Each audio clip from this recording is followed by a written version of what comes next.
So here's a question that I think sits with a lot of us. Why is it that we often know exactly what we should be doing to get where we want to go? We've read the books, we've heard the advice, we have the blueprint, and yet so many of us feel chronically stuck, overwhelmed, delayed. That is, I think, the fundamental question, isn't it? It's the gap between knowing and doing. Right. We wait for this perfect time or the right tools, this magical moment of inspiration.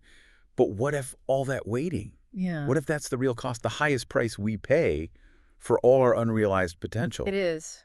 Because the friction we feel, the thing that holds us back, it's almost never external. It's internal. We have, just a massive amount of knowledge and strategy, but Yeah. what we're missing is the clarity on how to just begin, how to start moving in our very imperfect, very messy reality. That's a powerful way to put it. Yeah. So for this deep dive, our mission is to cut through all that noise, all the complex self-help trends, and really focus on the fundamental mechanics of change. We're going to analyze this core truth, that your journey, it has to begin right where you are, right now, using the skills you have today, not the ones you wish you had. This is a deep dive into self-mastery. The goal here is to find a pathway to shifting your identity, to building real resilience, and to creating momentum that actually lasts, one step at a time. The whole premise we're exploring is that the power for real change, it comes from abandoning the excuses and just embracing the reality that's right in front of us. It's about changing our whole relationship with the idea of the starting line. And recognizing that it is always, without fail, today. Okay, so let's start right there at that starting line, because that's where most people just stall. I think the first big hurdle we have to talk about, the one that anchors us, is the psychological weight of the past. Moving from blame to real ownership. Yes. The absolute necessity of owning your starting point, it's the non-negotiable first step. If you are waiting for an apology from someone, or for a resource you think you're owed, or for some deficit from your past to be filled before you can move, you are choosing to be stuck. And that's where the struggle comes from, right? Because most people spend so much mental energy looking backward. They're relitigating old pain, replaying decisions, and this is the key, blaming other people or other things for their current situation. They let history control the present. It's like dragging every single wound you've ever had into the room when you need to make a decision about today. The energy drain of that must be immense. It's unbelievable. People spend so much bandwidth trying to rewrite history in their own heads, arguing with ghosts and events that are long over. And all that energy could be used to write the next page of their life. When you're constantly pointing fingers, you're literally outsourcing control of your own emotional state. You're using your scars as a reason not to grow. Exactly. Instead of using them as the data to grow smarter. Okay, let's ground this. Let's make it really concrete. Think of someone trying to start a new fitness routine, a really common goal.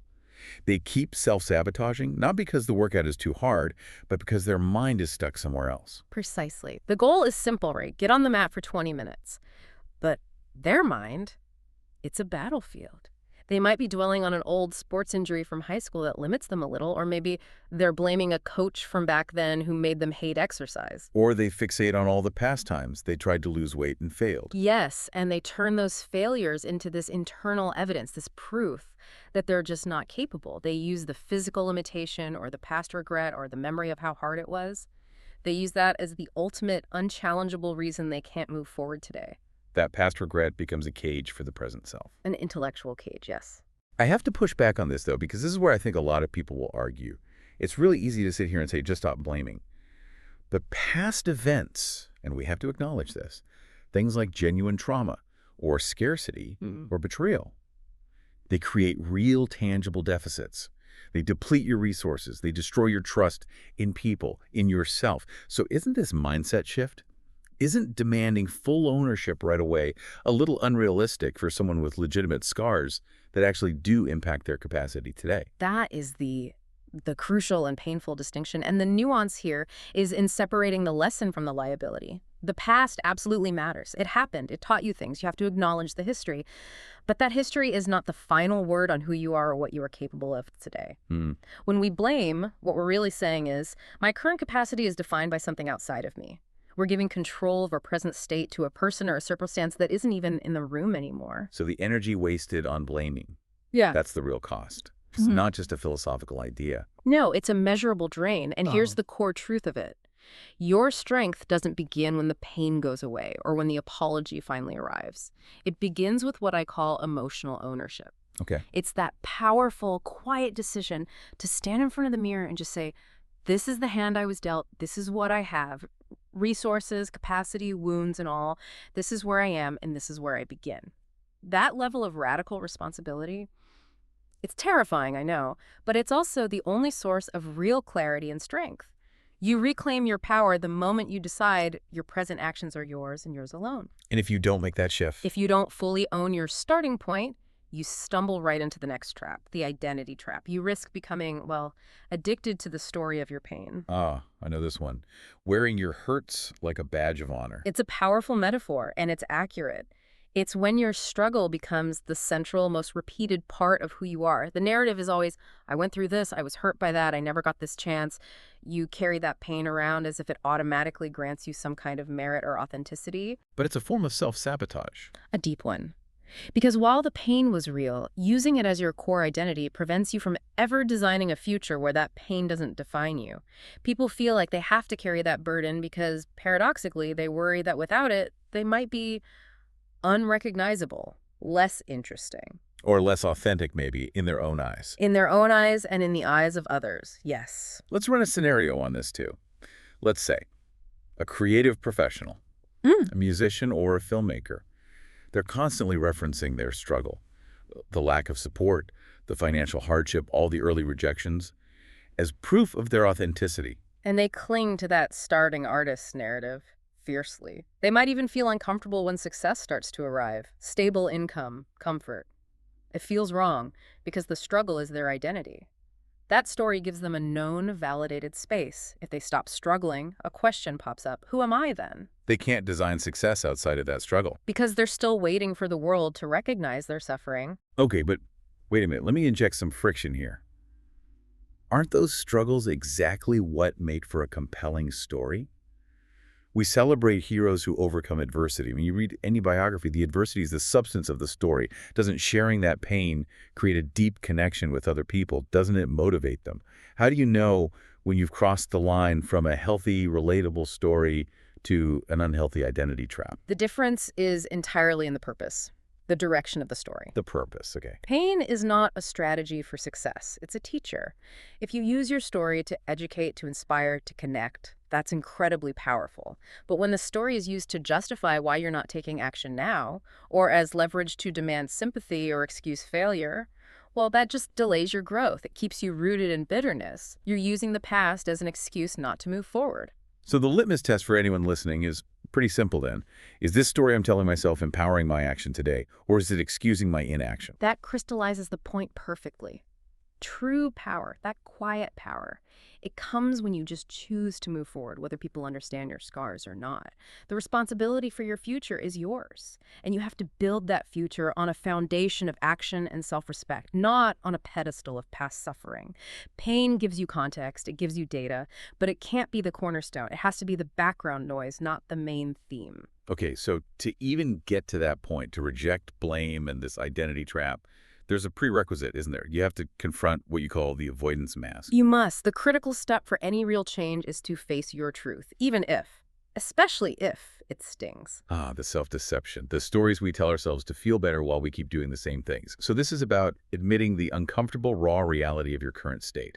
Your laziness, your distractions, your low standards, all the excuses. Exactly. And those excuses, I don't have time, I can't help it, it's just too complicated, those aren't facts. They are expertly crafted escape routes. They're designed to help you avoid the hard work of just looking in the mirror. You cannot build an authentic future on a lie. If your discipline is lacking, you have to admit it. If your standards are low, you have to admit it. That sharp, painful honesty is non-negotiable. I want to detail the inner conflict here, because that's a terrifying moment when the truth starts to break through. Let's imagine a small team leader. They're chronically behind schedule on really important projects. Okay. They tell their stakeholders, and more importantly, they tell themselves that the delays are because of market shifts or vendor issues or just we're overworked. But the actual difficult, corrosive truth, the one they refuse to face, is that they're passive with their time. They're afraid to delegate because they fear losing control, so they micromanage everything and then burn out. Or maybe they just let distractions Endless meetings, emails eat up all their peak working hours. And that sharp, uncomfortable feeling they get when they really look at their calendar versus their output. That's the truth trying to break through. That's it. That is the truth trying to break through the narrative. And that discomfort is exactly why people run. They're afraid of the cost of that honesty. It might cost them their comfort, their professional image. It might even cost them relationships if they have to set new boundaries. If being brutally honest makes you feel vulnerable and exposed, like a failure, Yeah. isn't that a huge price to pay just to get started? It feels so much easier to stay stuck. It is easier in the short term, but that's the illusion, that initial discomfort, that sting. Yeah. That's the beginning of growth. It's a feeling that wakes you up from the sedation of your own excuses. Real freedom is on the other side of that honesty. Because once you admit the truth, the good, the bad, and the ugly, you shed the immense weight of pretending. So you're not trying to feel bad. You're trying to feel responsible. Exactly. You can't fix what you won't face. And the truth, even though it feels heavy at first, it sets you free from the confusion and the excuses that kept you stuck in the first place. When you stop sugarcoating your own problems, you take back your power. You start managing your part of the equation, which is the only part you can control anyway. That's the necessary clean slate. Yeah. Okay, we've spent a lot of time in these psychological traps, and it's clear this first phase is about shedding all that emotional weight to get to a place of radical clarity. So we've admitted the truth, we own our starting point, we accept the discomfort. Now we have this empty, honest slate. How do we start writing? How do we begin to move? Now we shift from psychological defense to strategic offense. And the key is understanding how momentum really works. We need to talk about the momentum multiplier. Okay. What we're looking at here is a powerful reframing of the relationship between feeling and doing. Most of us wait for motivation to arrive before we'll act, but the people who consistently succeed, they know that motivation follows action. You don't get the feeling first. You get the results first, even a tiny result, and the emotional fuel follows that. That's so counterintuitive to how we're taught to think. We're sold this idea that inspiration will just strike us. But what you're saying is that small, deliberate actions are powerful because they prove to your brain that you're not helpless. They shift your state from paralysis to movement. We can call it behavioral activation. When you feel stuck, your emotional engine is just inert. If you wait for some huge spark of motivation, you'll be waiting a very long time. A small action is a tiny, guaranteed win. It's designed to generate a little cognitive boost, a small hit of dopamine that says, I completed a goal. That completion breaks the inertia. And that gives you the lift you need to approach the next, maybe slightly larger task. It does. Can you walk me through what that looks like on a practical, daily level? Give me a specific example of that sequence. Okay, let's illustrate with someone who's really struggling with productivity. They feel stuck, overwhelmed by a huge, vague project, let's say, Right. organizing a year's worth of complex financial records for their small business. It's a mountain. Right. The kind of thing you'd put off forever. Yeah, exactly. So instead of waiting for the inspiration to tackle the whole ledger, they're advised to do one small, immediate, non-negotiable thing. Like what? Maybe they just stand up and physically clean one corner of their desk, a 2-foot square of organized space. That's it.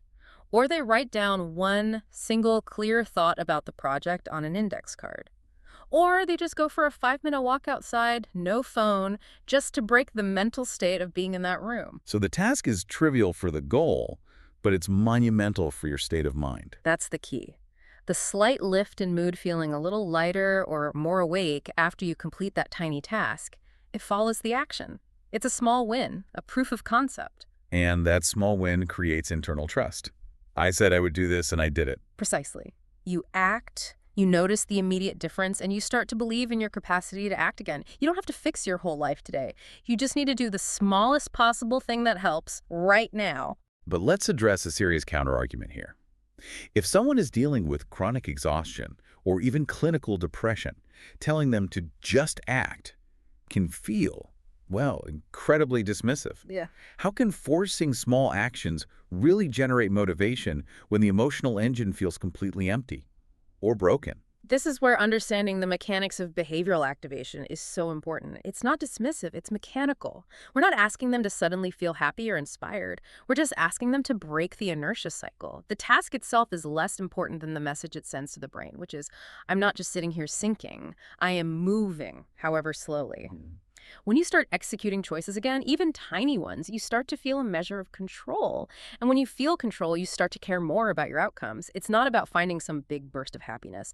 It's about rebuilding internal trust, one tiny block at a time. Rebuilding trust by following through on small, quiet promises to yourself. Yes, the micro promises. Making your bed. Drinking a glass of water when you said you would. Reading exactly 10 pages. No more, no less. These tiny acts of follow-through build self-respect. And self-respect grows not from the size of the goal you achieve, but from the consistency of the small efforts you honor.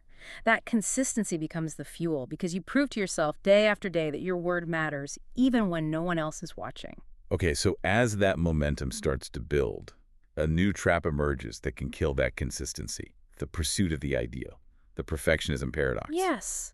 And the advice here is so powerful. Stop chasing perfect and work with what's real. That's a hard pill to swallow for perfectionists. Yeah. They'll argue they're just maintaining high standards. But you're identifying perfectionism as, what, an efficient form of avoidance? A fear. That's exactly what it is. If you're waiting for the perfect mood, the perfect team, the perfect energy level, the perfect market conditions, you will delay everything that actually matters because those conditions simply do not exist in reality. Perfectionism is terrifying because it sets an impossible, moving target. It gives you a very sophisticated-sounding excuse to hide behind while you tell yourself you're just preparing or refining. It's a self-imposed, endless waiting game. Yeah. Let's look at this in a high-stakes scenario. An entrepreneur, maybe they're seasoned, and they're launching a new software product. They fall right into the trap. They waste 6 months, maybe more, just refining the beta version. They're waiting for the perfect user interface, the perfect marketing copy, the perfect launch schedule that aligns with some unpredictable market opening. They're polishing the map instead of driving the car. Beautifully put. And while they're waiting for these ideal conditions, what's happening in the messy real world? A competitor launches something. A competitor, maybe smaller, maybe less refined, launches a messy 80% ready product. And that competitor starts getting essential feedback immediately. They're iterating, improving, based on real user data, real pain points, and real cash flow. The perfectionist's fear of getting it wrong leads directly to them missing the entire opportunity, all because they refused to launch something real, even if it was incomplete. They chose the comfort of preparation over the discomfort of feedback. Yes. But here's the pushback, and it's a critical one. We live in a competitive world where quality matters. A lot. If we just move forward with something messy or imperfect, aren't we just guaranteeing a subpar result could damage our reputation? Isn't accepting imperfection just a fancy way of saying we're lowering our standards? That is a legitimate concern. But we have to be clear about what we're being honest about. This is about being honest about your resources and your time in this present moment. It's not about lowering your ethical standards. Aiming for perfection is aiming for a moving target that's ultimately defined by anxiety, not by excellence. The goal should be to aim for truth, effort, and progress. You learn what you need to know by walking the path. Not by standing at the edge theorizing about it. The real win is found in accepting the limitations of this moment, in saying, this is what I have, this is what I can work with to get to the next version, and then starting anyway, knowing it won't be final. Right. The vast majority of your clarity will come from movement, not from thinking about movement. Real transformation happens when you commit without a guarantee, accept that you will make mistakes, and trust that you'll learn as you go. Imperfection isn't a sign of failure, it's a sign of action. And if we accept that messy action is required, we have to accept that pain and setbacks are guaranteed. Failure, criticism, it's all part of the process. So how do we strategically repurpose that hardship? This brings us to the teacher of resilience. The core idea here is, I think, profound. Pain is a universal signal. It's not a final verdict on you or your capacity. The choice we all have is whether we let pain crush us into bitterness or whether we let it build us into something stronger. Resilience, true inner strength. It's not something you're born with. It's built by becoming a student of pain, by transforming wounds into wisdom. But pain is so isolating. It whispers these convincing lies in your ear, that you're broken, that you're uniquely weak, that the path is just impossible for you. How does someone make that shift from victim to student in a real high-pressure situation? Okay, let's detail the process. Imagine an employee who suffers a major unjust demotion, or a public failure that really damages their reputation. The pain is intense, it's isolating, they're questioning their core competence. Everything inside them is screaming, quit, retreat, get cynical. Which is a completely natural protective reaction. The shame, or betrayal can be all-consuming. But the student of pain uses that experience analytically. They refuse to just wallow in the bitterness. Instead of quitting, they use the event as data. They analyze the office politics that led to it. They refine their professional boundaries to prevent it from happening again. They identify and then improve the specific skills, technical or emotional, that were exposed as weaknesses. So they don't run from the pain, they channel its energy. They build a kind of toughness in spirit, Yeah. a quiet refusal to let that one event define their future, and they emerge with more character and self-control than they had before. That's the transformation. I have to probe this, though. We've talked about being honest with our emotions. When the pain is really deep, grief, betrayal, a long-term struggle, it requires profound emotional processing.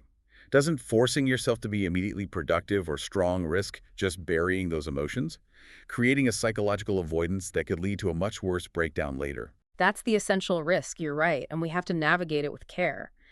Building strength is not about emotional avoidance. It requires that radical honesty we talked about.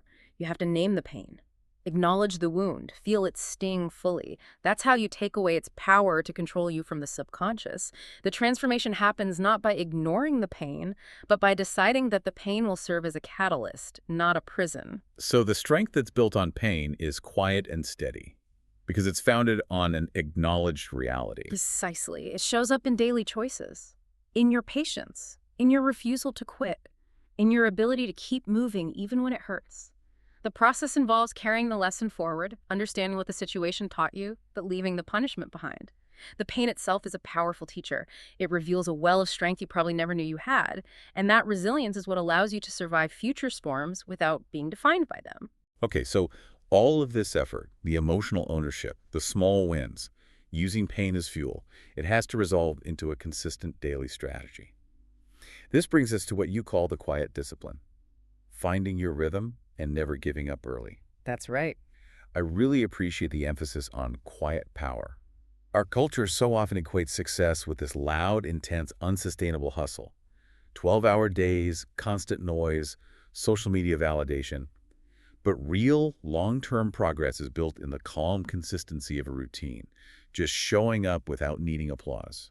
The person who achieves mastery finds a sustainable pace, a rhythm, one that fits who they are, their life, their energy. They stop seeking external validation because they realize the applause is fleeting. This quiet discipline is fierce. It means you're working because you believe in the work itself and in the person you're becoming through that work. Not because you want to impress anyone. That internal motivation, that contract with yourself, is always exponentially more powerful. Let's contrast two people trying to learn a complex skill, something that requires real mental discipline, like coding or a new language. Okay, the first person is fueled by that aggressive hustle culture. They rely on intense 12-hour study binges. They're powered by coffee and motivational quotes, and they post about it constantly. And then what happens? Inevitably, they crash. Weeks of burnout where they learn nothing new. Exactly. They need the noise and the drama to feel like they're working. Their effort is high variance but low yield. Now, the second person, the practitioner of quiet discipline, They maintain a sustainable rhythm. a quiet rhythm. Maybe 90 minutes of focused, high-quality effort every single day, before work or right after. They protect that boundary. They show up whether they feel like it or not. They don't post about it. They just do the work.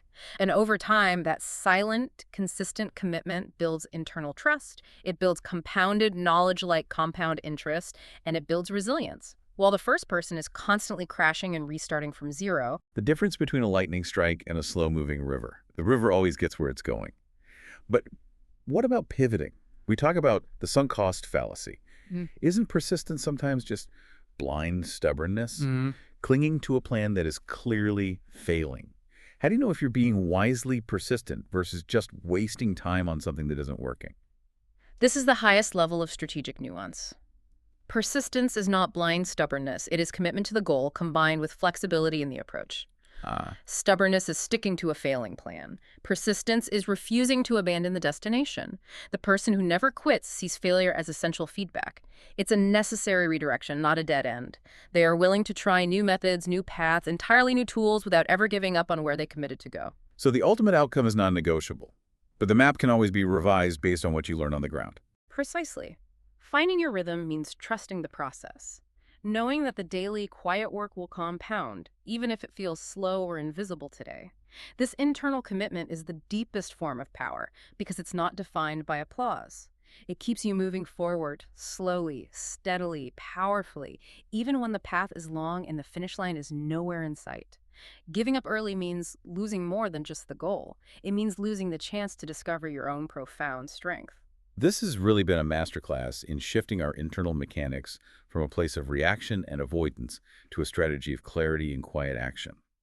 Let's try to synthesize the key takeaways for everyone listening. It feels like we covered two essential shifts that separate people who move forward from those who stay stuck. The first is the mental shift. Your true power is found only in the present decision, not in the past circumstance or some future fantasy. Stop looking back, stop blaming, and stop waiting for perfect conditions that will never arrive. Own your current reality without shame and use it as your actual starting line. And the second shift is the action shift. You have to start small. Do one thing today that actually improves your situation, not just your image. Be ruthlessly consistent with those daily, quiet wins to build internal trust. And maybe most importantly, use discomfort. The pain, the resistance, the fear, not as a barrier, but as the fuel for your growth. You know, life transformation isn't about one magical, explosive moment. It's about shifting your daily standards. It's about honoring your current capabilities. The most important thing is to focus completely on today. Make one decision, take one action, and do it fully, even if that action is small and no one else will ever celebrate it. You don't need a new life blueprint. You need new daily standards and better follow through on the promises you make to yourself. It all comes back to that initial difficult choice to start where you are with what you have, accepting the messy reality of right now. That is the foundation of self-mastery. And for anyone listening to this, you really need to hear this. You are not as lost as you think you are, and you are certainly not as broken as you feel. You are alive. And as long as you are alive, you have time and you have capacity. The opportunity to choose is today. So here's our final contemplative thought for you to carry forward from this deep dive. If you accept today that you are not as lost as you think and not as broken as you feel, and that all real lasting change comes down to just showing up when it's uncomfortable, what is the single avoided truth you must face today, that self-deception you're using? And what is the smallest, most powerful action you can take in the next 10 minutes to honor that newly acknowledged truth?